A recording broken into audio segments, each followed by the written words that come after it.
विभीषण की बातें सुनकर काले घोड़े जुते हुए रथ पर सवार यमराज के समान भयानक इंद्रजीत बड़ा भारी धनुष, खड्ग और बाण उठाकर हनुमान की पीठ पर चढ़े हुए उद्याचल पर स्थित सूर्य के समान तेजस्वी लक्ष्मण, विभीषण और सब वानरों से बोला, तुम लोग हमारा पराक्रम देखो।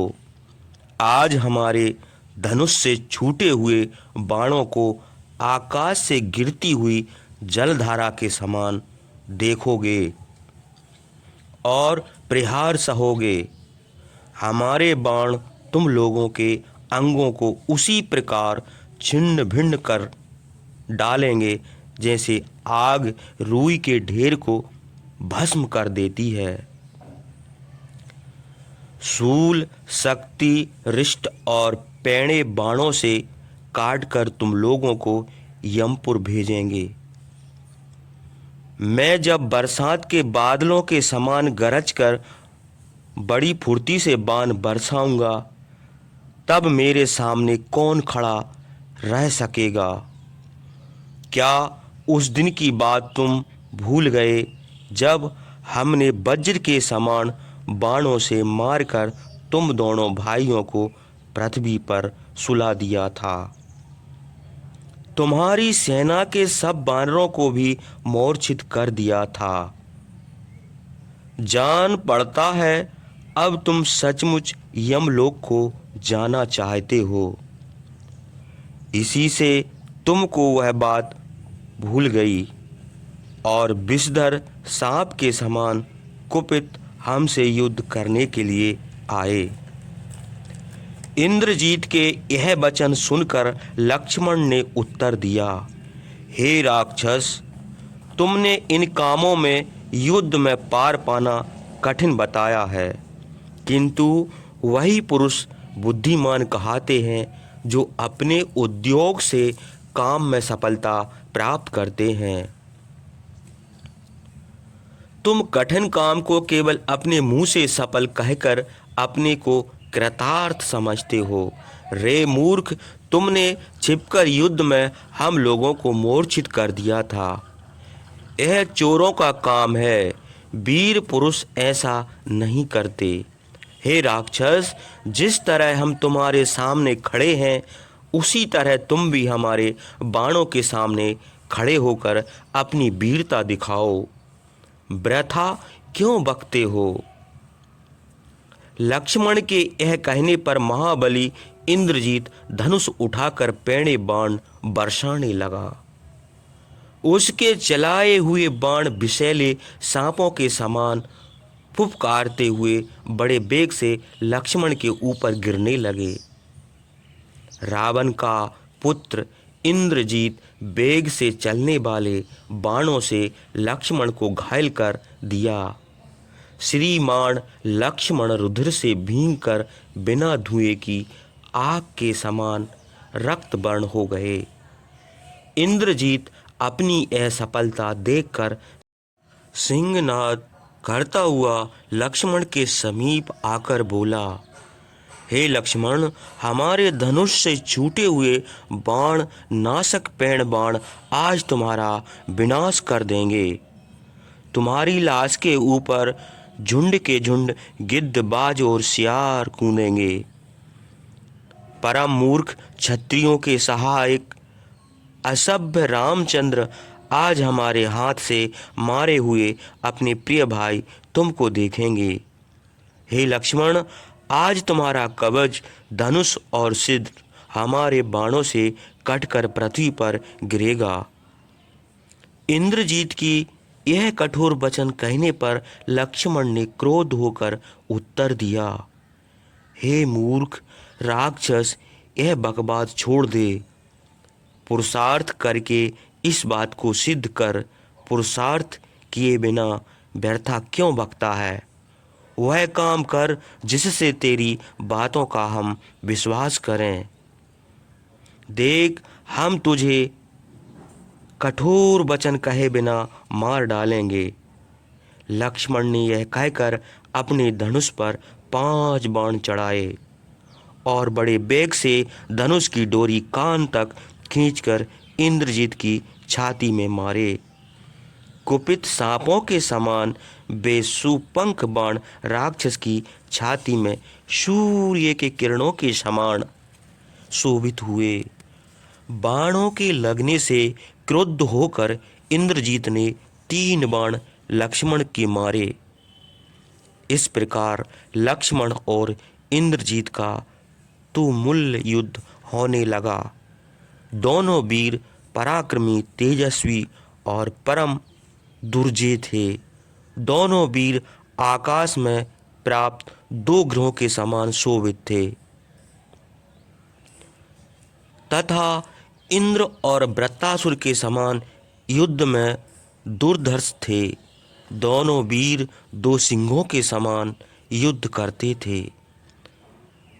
बड़े हर्ष से इंद्र और संबरासुर के समान इस प्रकार बाण बरसाते थे जैसे बादल पानी बरसाते थे। सांप की तरह लंबी सांस छोड़ते हुए शत्रुनाशन लक्ष्मण कुपित होकर बाण छोड़ने लगे।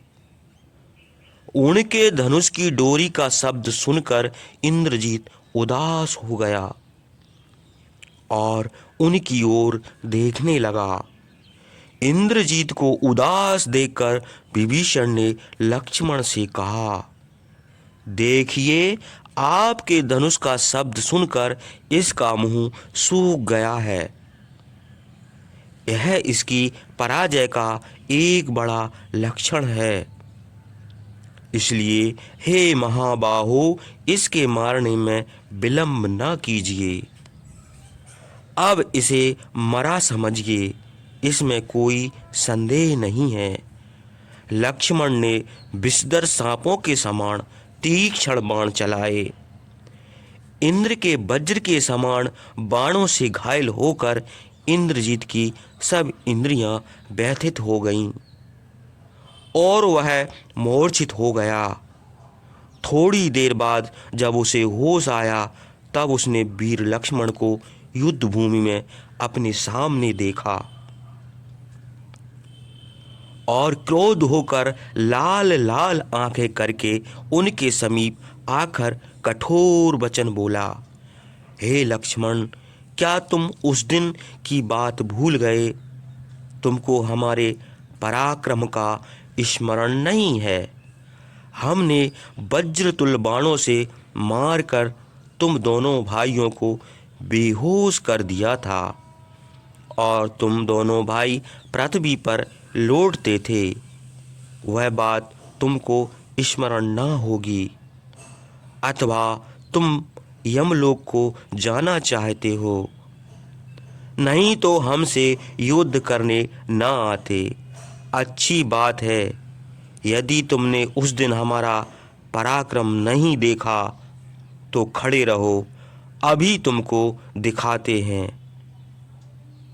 यह कहकर उसने 7 बाण लक्ष्मण के, 10 पैने बाण हनुमान के और 100 बाण विभीषण के मारे। क्रोध के मारे उसका बल दुगना हो गया। इंद्रजीत का यह काम देखकर लक्ष्मण ने हंसकर कहा, यह तो कुछ भी नहीं है। हे राक्षस, वीर पुरुष युद्ध में ऐसे तुच्छ प्रहार नहीं करते। तुम्हारे इन प्रहारों से हम लोगों को कुछ भी कलेश नहीं हुआ। युद्ध में विजय चाहने वाले सूरवीर ऐसा युद्ध नहीं करते। यह कहकर धनुर्धर लक्ष्मण ने बहुत से बाण इंद्रजीत के ऊपर चलाए। उन बाणों के लगने से उसका सुवर्णमय कवच टुकड़े टुकड़े होकर रथ पर गिर पड़ा, मानो आकाश से तारागण पृथ्वी पर गिरे हों। कवच टूट जाने पर सब अंगों में घाव हो जाने से इंद्रजीत प्रातः काल के सूर्य के समान रक्त वर्ण हो गया। तब भीम पराक्रमी उस वीर ने उसी दम लक्ष्मण से बदला ले लिया 1000 बाण मारकर उनका दिव्य कवच काट डाला। दोनों वीर भयानक युद्ध करते थे, लंबी सांस छोड़ते थे और सब अंगों में बाण लगने से रुधिर से भीग गए थे।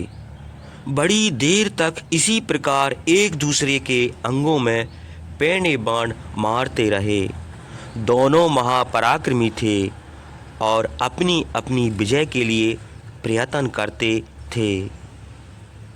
दोनों वीरों के कवच और रथ की ध्वजाएं कट गईं। वे घायल हो गए और जैसे पर्वतों से झरना झरते हैं वैसे ही उनकी देह से गर्म रुधिर बहने लगा। वे बाण बरसाते और भयानक शब्द से गरजते थे, मानो प्रलय काल के काले बादल आकाश में घिर आए थे। इस प्रकार बड़ी देर तक युद्ध करने पर भी ना कोई थका और ना कोई भागा। अस्त्र विद्या की जानकारों में श्रेष्ठ दोनों वीर अपनी अपनी अस्त्र कुशलता और दिखाते थे। उनके बाणों से आकाश भर गया। दोनों वीर बड़ी फुर्ती और बड़ी निपुणता से प्रहार करते थे। दोनों के गरजने का भयानक शब्द अलग अलग सुन पड़ता था। जैसे वज्र के शब्द का सुनकर लोग कांप उठते, वैसे ही लक्ष्मण और इंद्रजीत का सिंहनाद सुनकर कंपित हो गए। उनके गरजने का शब्द आकाश में बादलों के गरजने के समान शोभित होता था।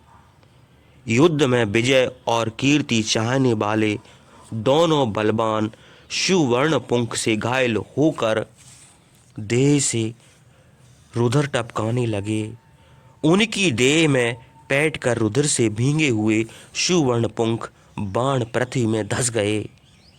हजारों पैने बाण आकाश में बाणों से कटकर और टूट गिर पड़े।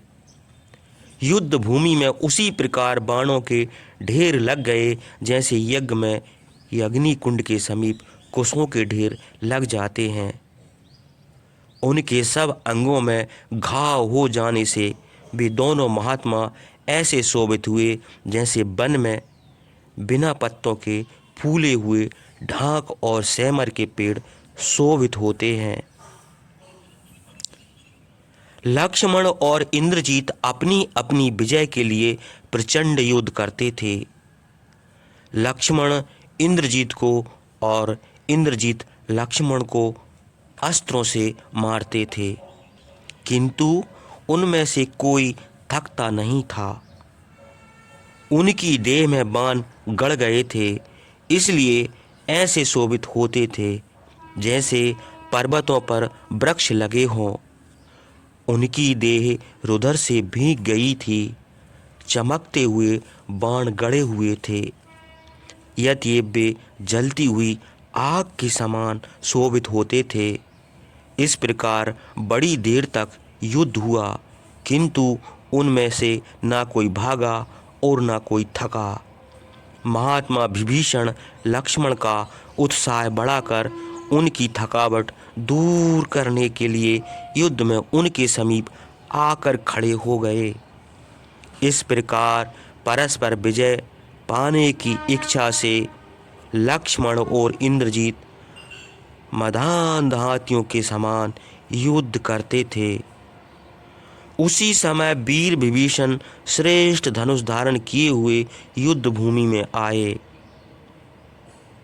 वे धनुष की डोरी बजाकर राक्षसों के ऊपर पैने बाण चलाने लगे। जैसे वज्र बड़े बड़े पर्वतों को विदीर्ण कर देता है, वैसे ही विभीषण के चलाए हुए अग्नि के समान बाण राक्षसों का विनाश करने लगे। विभीषण के चारों साथी भी शूल, तलवार और पटिश आदि शस्त्रों से राक्षसों को मारने लगे। उस समय विभीषण अपने चारों साथियों के साथ बीच में ऐसे शोभित हुए जैसे हाथी अपने बच्चों के बीच में खड़ा हो। उसी समय वीर विभीषण ने राक्षसों का वध चाहने वाले बानरों से कहा, इंद्रजीत के साथ तो अकेले लक्ष्मण युद्ध कर रहे हैं, तुम लोग क्यों खड़े हो? इसकी सेना को क्यों नहीं मारते? पापी इंद्रजीत के मारे जाने पर अकेले रावण को मारना बाकी रह जाएगा। उसकी ओर सब सेना मारी जा चुकी है। वीरप्रस्थ, महाबली, निकुंभ, कुंभकर्ण, कुंभ, धूम्राक्ष, जम्बूमाली, महामाली, तीक्ष्ण बेग, अश्विनी प्रभ, सुप्तघन, यज्ञकोप, वज्रदंत, सह्याद्रि, विकट, अर्घन, तपन, मंद, प्रेहास, पृघस, प्रजंग, जंग, अग्निकेतु, रश्मिकेतु, विद्युजिन, द्विजिन, सूर्य शत्रु, अकंपन, सुपार्श्व, चक्रमाली, कंपन और महापराक्रमी देवांतक तथा नारांतक मारे गए। बल में दर्पित सब राक्षसों का विनाश किया गया। अब तुम लोगों के लिए केवल इतनी सेना का वध करना बाकी रहा। सो कोई कठिन काम नहीं है। जो भुजाओं से समुद्र तैर सकता है, उसके लिए गाय के खुर में भरे हुए पानी का लांग जाना कौन बड़ी बात है। यद्यपि अपने भतीजे का वध करना अनुचित है, तो भी हम रामचंद्र के काम के लिए दया छोड़कर उसके साथ युद्ध करेंगे। हम जब इसका वध करने की इच्छा करते हैं तो हमारी आंखों में आंसू भर आते हैं,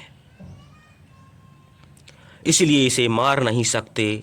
इसे तो महाबाहु लक्ष्मण मार डालेंगे, किंतु तुम लोग इसके सैनिकों को मारो। महायशस्वी विभीषण की यह बात सुनकर वानर बड़े हर्ष से पूंछ उठाकर गरजने लगे। जैसे बादलों को देखकर मोर बोलने लगते हैं, जामवंत और रीछों के सब यूतप भी दांतों और नखों से नोचने तथा पत्थरों से मारने लगे। राक्षसों ने निडर होकर अस्त्र शस्त्र लेकर जामवंत को घेर लिया और बाण, परशु, पटिस, मुदगर और तोमर आदि से उनको मारा। बानरों और रीछों के साथ राक्षसों ने उसी प्रकार युद्ध किया जैसे देवताओं के साथ दानवों ने किया था। हनुमान ने लक्ष्मण को अपनी पीठ पर से उतार दिया और एक पर्वत की शिला उखाड़कर हजारों राक्षसों को मार डाला। वीर इंद्रजीत थोड़ी देर विभीषण के साथ युद्ध करके शत्रुनाशन लक्ष्मण की ओर फिर दौड़ा। दोनों वीर परस्पर युद्ध करने लगे। बाणों की वर्षा होने लगी और जैसे बरसात में सूर्य और चंद्रमा बादलों में छिप जाते हैं, वैसे ही वे दोनों वीर बाणों से ढक गए। महाबली लक्ष्मण और इंद्रजीत इतनी फुर्ती से बाण चलाते थे कि उनका तरकस से बाण का निकलना, धनुष पर चढ़ना, धनुष की डोरी खींचना और बाण छोड़ना कोई नहीं देखता था। आकाश में बाण भर जाने से अंधेरा हो गया और किसी ओर कुछ ना सूझता था। लक्ष्मण और इंद्रजीत का ऐसा घोर युद्ध होने लगा कि उन दोनों वीरों को क्षण भर के लिए अवकाश ना मिलता था। बड़ी फुर्ती से चलाए हुए बाण आकाश और सब दिशाओं में भर गए। सब ओर अंधेरा छा गया और भय मालूम होने लगा। सूर्य के अस्त होने पर जैसे अंधेरा होता है, वैसे ही अंधेरा हो गया। कौआ और गिद्ध आदि मांस खाने वाले पक्षी भयानक शब्द बोलने लगे। रुधिर की नदियां बहने लगीं। वायु का चलना बंद हो गया। आग बुझ गई। गंधर्व और चारण घबराकर दौड़ आए। महर्षि गण लोगों के कल्याण की प्रार्थना करने लगे। उसी समय लक्ष्मण ने 4 बाणों से इंद्रजीत के चारों घोड़ों को मारा। सुवर्ण के आभूषण पहने काले रंग के घोड़े घायल होकर मर गए। उसके बाद लक्ष्मण ने वज्र के समान एक सुवर्ण पुंख तीक्ष्ण बाण मारकर सारथी का सिर काट डाला। सारथी के मर जाने पर इंद्रजीत स्वयं रथ हाँकने लगा। वह रथ भी हाँकता था और बाण भी चलाता था। यह देखकर सबको बड़ा आश्चर्य हुआ। जब वह रथ हाँकने लगता था तब लक्ष्मण उस पर पैने बाण चलाते थे, और जब वह धनुष उठाता था उसी बीच में लक्ष्मण उसके घोड़ों को मार डालते थे। वह बार बार दूसरे घोड़े जोतकर युद्ध करता था। लक्ष्मण बड़ी फुर्ती से बाण चलाते थे और युद्ध भूमि में निर्भय विचरते थे। सारथी के मरने पर इंद्रजीत बहुत दुखित हुआ। उसकी प्रसन्नता जाती रही। इंद्रजीत को दुखित देखकर वानर प्रसन्न हुए और लक्ष्मण की प्रशंसा करने लगे। प्रमाथि, रभस, सरभ और गंधमादन ये 4 महाबली वानर बड़े वेग से ऊपर को उछलकर इंद्रजीत के घोड़ों पर कूद पड़े।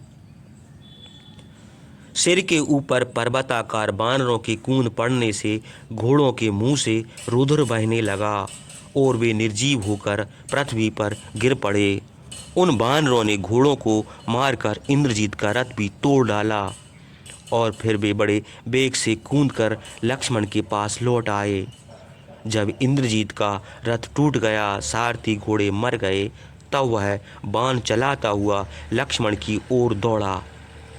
इंद्रतुल्य पराक्रमी लक्ष्मण ने भी पैदल दौड़ते हुए इंद्रजीत को पैने बाणों से घायल कर दिया। महातेजस्वी इंद्रजीत घोड़ों के मारे जाने से बड़ा क्रोध हुआ। धनुर्धर लक्ष्मण और इंद्रजीत दोनों वीर विजय की इच्छा से परस्पर युद्ध करते हुए श्रेष्ठ हाथियों के समान शोभित हुए। वानर और राक्षसों की मार से पीड़ित होने पर भी अपने स्वामी को छोड़कर युद्ध से नहीं भागे। राक्षस इंद्रजीत की प्रशंसा करने लगे और इंद्रजीत राक्षसों को प्रसन्न करता हुआ बोला, हे राक्षस, इतना अंधेरा हो गया कि किसी और को कुछ नहीं देख पड़ता, अपना पराया नहीं सूझता। तुम लोग निडर होकर वानरों को मोहित करने के लिए युद्ध करते रहो। हम दूसरे रथ पर चढ़ कर अभी लौट आवेंगे।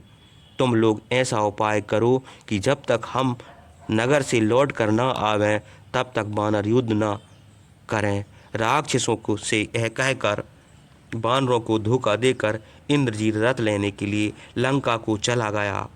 वहां जाकर सुवर्ण में रथ पर भाला, तलवार और बाण आदि अस्त्र शस्त्र रखकर तेज घोड़े जोतकर घोड़ों को हाँकने में चतुर आज्ञाकारी सारथी को लेकर महातेजस्वी इंद्रजीत रथ पर सवार हुआ और कुछ वीर राक्षसों को साथ लेकर काल के बस बड़ी शीघ्रता से लंका से निकला। बड़े वेग से चलने वाले घोड़े जुते हुए थे। रथ पर सवार महापराक्रमी इंद्रजीत लक्ष्मण और विभीषण के सामने आ पहुंचा। उसकी यह जल्दबाजी और बुद्धिमानी देखकर लक्ष्मण, विभीषण और सब वानर बड़े विस्मित हुए।